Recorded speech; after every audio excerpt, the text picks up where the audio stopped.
I would like to welcome you to topic number 8 of semantics, and this is the very last topic of this course, and this topic is about semantic change.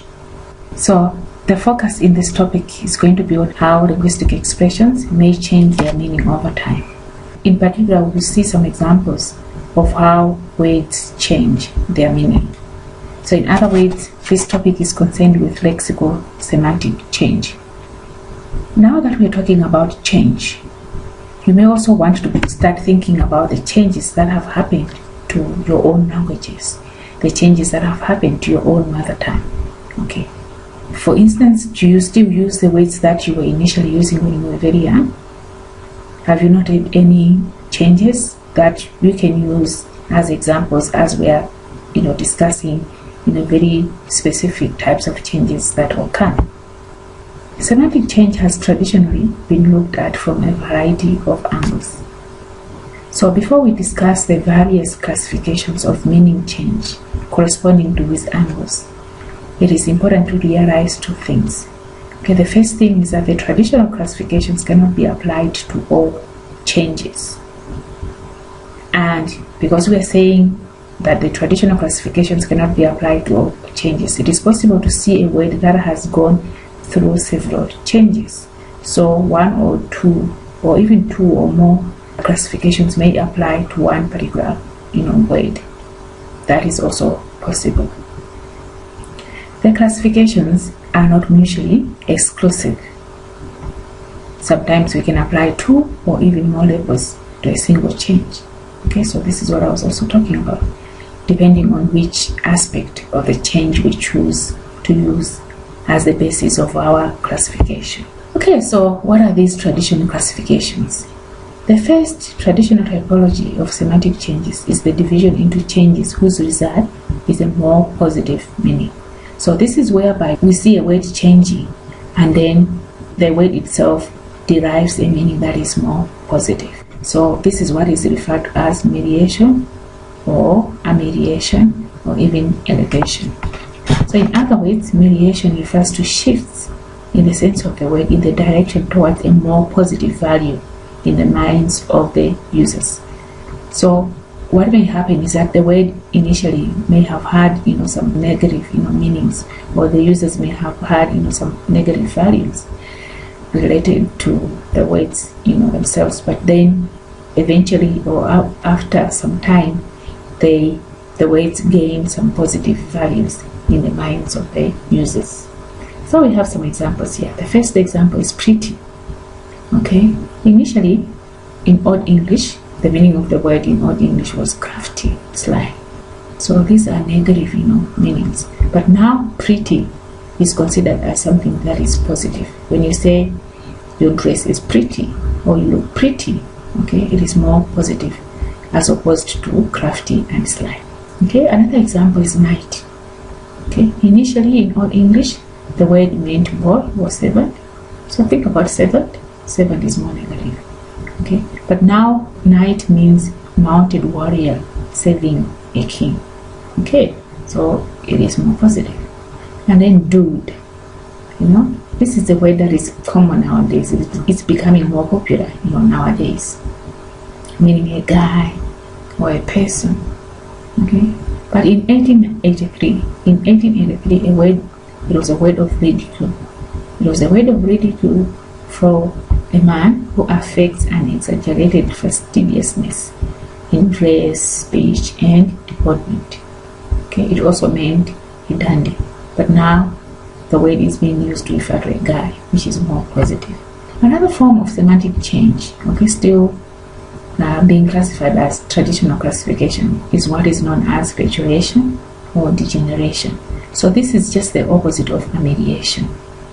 Okay, so the second traditional typology, which is pejoration of semantic changes, refer to those changes which bring about a more negative meaning. So like I said, it is the opposite of amelioration. Pejoration is therefore used when a sense of a word takes on a less positive, more negative evaluation in the minds of the users. So consider a rogue. Okay, consider a rogue. Initially, like in the Old English, the word meant youth or a child or a servant. But now the rogue is more negative. A rogue refers to somebody who is dishonest, somebody who is not principled. So it is more negative. Okay, another example is that of a spinster. Okay, initially the word meant one who spins, but now it is used to refer to an married woman. And most of the times when you think of unmarried women, we may have certain negative connotations. We may have negative attitudes that we have towards them while they are unmarried and so on. So it's more negative. Unmarried woman is more negative. Okay, and then another example is that of silly. So in medieval English, silly meant happy or innocent, and then the Old English was blessed and blissful. So all these are positive meanings, while nowadays the meaning is foolish, stupid, which is too negative. And then the last example that we have here is that of disease, which means illness, which is negative. Okay, discomfort, still negative. So the word which was initially fine at the beginning, and then after some changes it takes, or it has a more negative meaning. Another form of semantic change is known as generalization or widening or extension. Okay, so generalization, widening or extension. This is when a range of meaning of a word increases so that the word can be used in more contexts than where appropriate before the change. Okay, so at first it was specific, and then later on it becomes more general. So for instance, when we have an example of a dog, the dog initially in Old English specifically referred to a large and strong breed of dog, but now when we're using the word dog, we refer to all breeds or races of dog.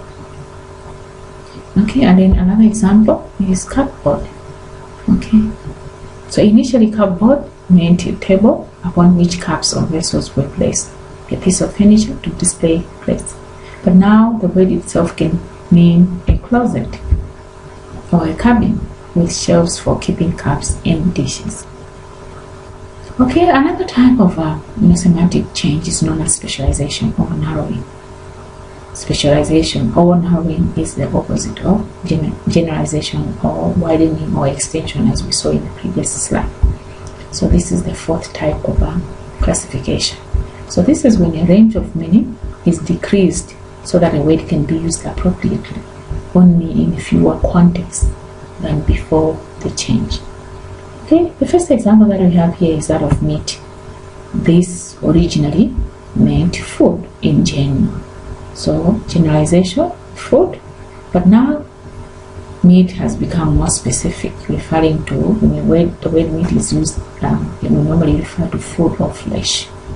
Okay, and then we have hound. In Old English, hound, it meant a dog in general, but now the word hound can refer to species of a dog, especially the ones that are long-eared, especially the ones for hunting. And then another example is wife.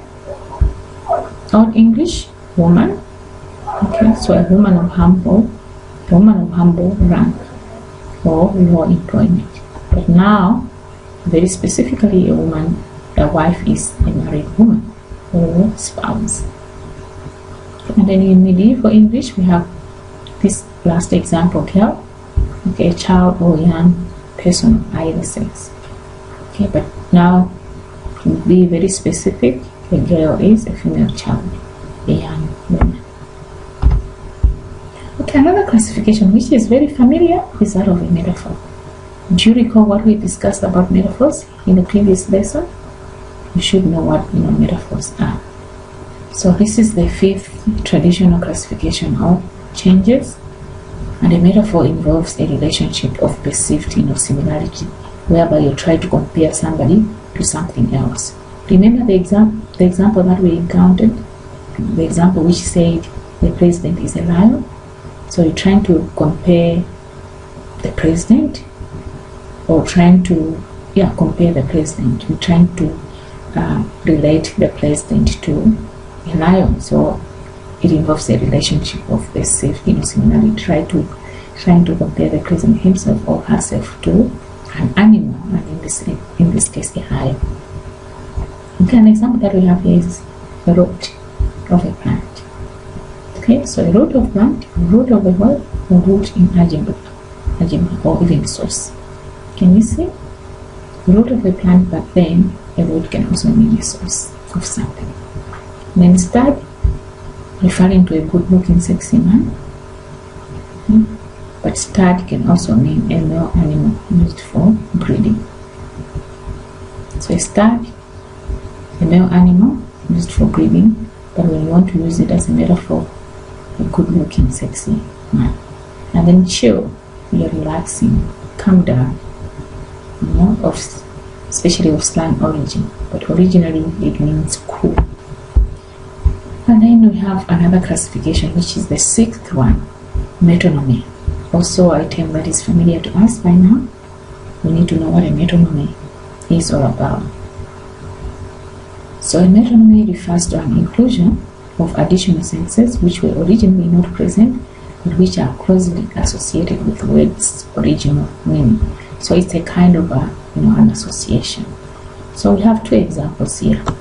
But maybe before we look at these examples, I just want to remind you of the examples that we encountered when we were looking at the topic about lexical relations and also logical relations. In particular, we had examples such as uniform. Okay, the uniforms referring to the police officers, and then the top floor referring to the managers, and then the suits, maybe looking men. Okay, but here we have other examples. Tea, okay, a drink. No, tea is a drink, but it can also refer to an evening meal accompanied by drinking tea. So metonymy. So tea associated with other meals as well. An evening meal accompanied by drinking tea. Metonymy. And then cheek. The literal meaning of cheek is the fleshy side of the face below the eye. But cheek can also mean a jawbone. And then another semantic change, another form of semantic change is what is known as snake talk. A snake talk is a kind of metonymy that involves part to whole relationship. So hand, hired hand, employed worker, tongue, this is not my tongue, okay, referring to language. Can you think of other snake talks, especially in your own languages? Are there any? Another form of semantic change is what is known as shifting. Sometimes it is possible to have a total shift of meaning, a shift to opposite. Okay, so usually a word loses some aspect of its former meaning, taking on a partially new but related meaning. So let's consider two examples here. We have bid. The word bid is added. People think about prayer. Okay, it is also possible for people to think about a prayer bid. Okay, and then immoral, something that is not customary, and also you can also think of something that is unethical. So sometimes a series of semantic shifts occurs over an extended period of time, resulting in meaning which is seemingly completely unrelated to the original sense of the word. This is also possible. Can you think of some examples whereby a word has completely changed in terms of meaning? So the meaning that has been derived is completely unrelated to the original sense of the word. Do you have such examples in our local languages? Think about it. Another form of semantic change is what is known as borrowing. We do a lot of borrowing. Chichewa has borrowed a lot of words from English. Okay, the words such as spoon, even though it is pronounced as spoony in Chichewa, spoony or spoon is a word that does not have any equivalent in Chichewa. So Chichewa speakers decided to borrow from English. So spoon has, and in Chichewa is sopuni. Okay, and borrowing happens in most cases when languages are in contact. So when you have a number of languages in contact, it is very likely to see people borrowing. So borrowing is the most important effect of the semantic component of language brought about by the influence of other languages or dialects. So it is common for one language to take words from another language. So to learn a word from another language. hence the use of loan weights. We loan, the way we loan money